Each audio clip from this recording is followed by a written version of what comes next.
Bonjour, bienvenue welcome guys dans cette vidéo. Les amis, j'espère que vous allez bien. Les gars, défaite 4-0 du Real Madrid face au PSG en demi-finale de la Coupe du Monde des clubs.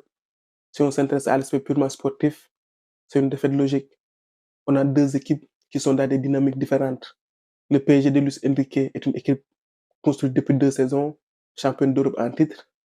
Le Real Madrid débute un nouveau cycle avec un nouveau entraîneur qui découvre encore son groupe. Dans cette compétition, le PSG est venu pour terminer sa saison en beauté et le Real Madrid l'a abordé comme une sorte de pré-saison pour tester des systèmes.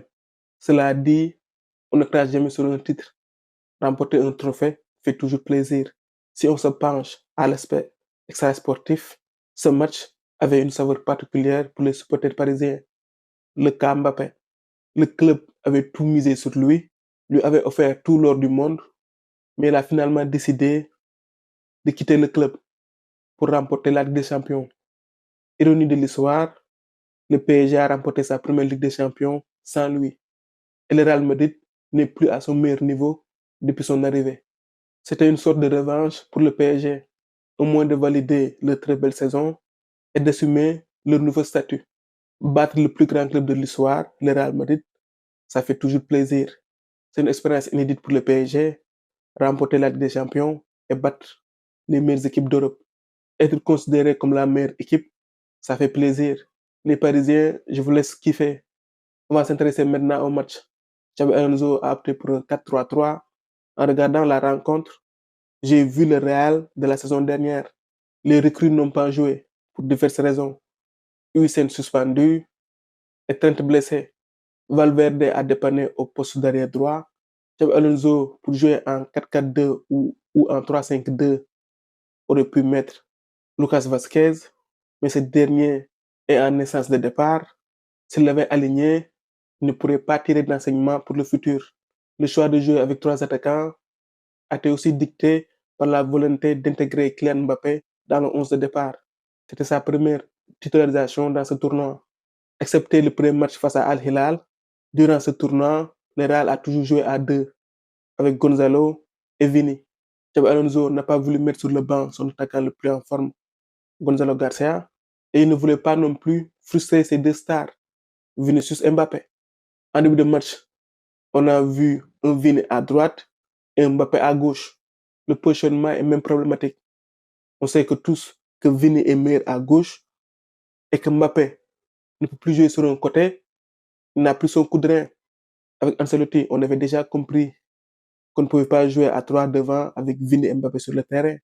L'équipe se retrouve coupée en deux. Avec ce choix, Xabi Alonso s'est fait sa propre idée. Il a vécu l'expérience. Quand les deux attaquants ne défendent pas, c'est impossible d'être compétitif. Dans ce tournoi, c'est la première fois que j'ai vu Bellingham s'énerver. Il a dû beaucoup courir pour compenser. Pour moi, il y a un vrai problème d'ego. Avant l'arrivée de Mbappé, on n'avait jamais reproché à Vini de ne pas défendre. Et même durant ce tournoi, avant ce match, on ne lui avait pas fait ce reproche. Mbappé ne défend pas. Et si Vini voit que son coéquipier ne défend pas, il ne fera pas les efforts non plus. C'est un problème de leadership. D'un côté, on a un joueur qui a tout gagné avec Madrid, deux Ligues des Champions, considéré comme l'un des meilleurs joueurs actuels, et de l'autre, un joueur arrivé avec un statut de star mondial, venu pour renforcer l'équipe. Le duo Vini-Mbappé, pour le moment, ça ne fonctionne pas. Le club semble avoir fait un choix. La prolongation de Vini tarde, et aujourd'hui, on a vu que Vini a démarré à droite. Peut-être que ça ne veut rien dire, peut-être que si. On y verra plus clair dans les prochains mois. Ce qui est certain, c'est que si tu veux faire cohabiter Vini et Mbappé, ça doit être dans une attaque à deux. Sinon, tu déséquilibres ton équipe. Le grand perdant dans tout ça, c'est Rodrigo. C'est le grand sacrifié. Dans ce tournoi, il n'a presque pas joué. On lui a pris sa place. Et pour le moment, les résultats ne sont pas au rendez-vous. Avec ce 11, Xabi Alonso s'est clairement trompé. Certes, il y a eu 2 erreurs individuelles impardonnables. Asensio et Rudiger. Ces 2 erreurs ont plombé notre match. On a rendu la tâche facile à Paris. Là où je blâme Xabi Alonso, c'est pas le fait de se tromper. On a le droit de se tromper. En premier mi-temps, on est mené 3-0. À la mi-temps, il doit réagir. Il doit tenter quelque chose. Tu vois que ton équipe est en difficulté, mais il a attendu la 65e minute pour faire un changement. C'est un changement tardif. Cette défaite est peut-être la meilleure chose qui pouvait nous arriver à ce moment précis. La saison n'a pas encore commencé. S'il faut faire des erreurs, c'était maintenant. Ce match a mis en lumière toutes les choses qu'on ne doit pas faire. L'année dernière, on avait perdu du temps avec Ancelotti, avec une attaque à 3, avec Vini et Mbappé. Si tu dois les associer, ça doit être une attaque à 2. Autrement, ton équipe est déséquilibrée. Les deux systèmes sur lesquels on doit travailler maintenant, pour moi, sont le 4-4-2 et le 3-5-2.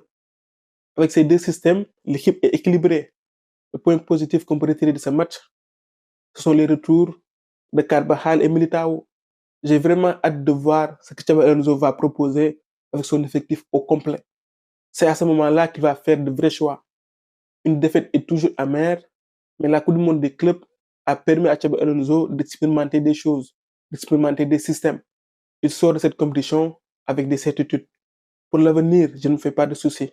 Si la politique ne s'en mêle pas et que les choix restent purement sportifs, je pense que le Real va faire une belle saison. Voilà les amis, c'était tout pour cette vidéo. On se retrouve pour d'autres vidéos à très bientôt. Football. Au micro, c'est Dev React pour vous servir.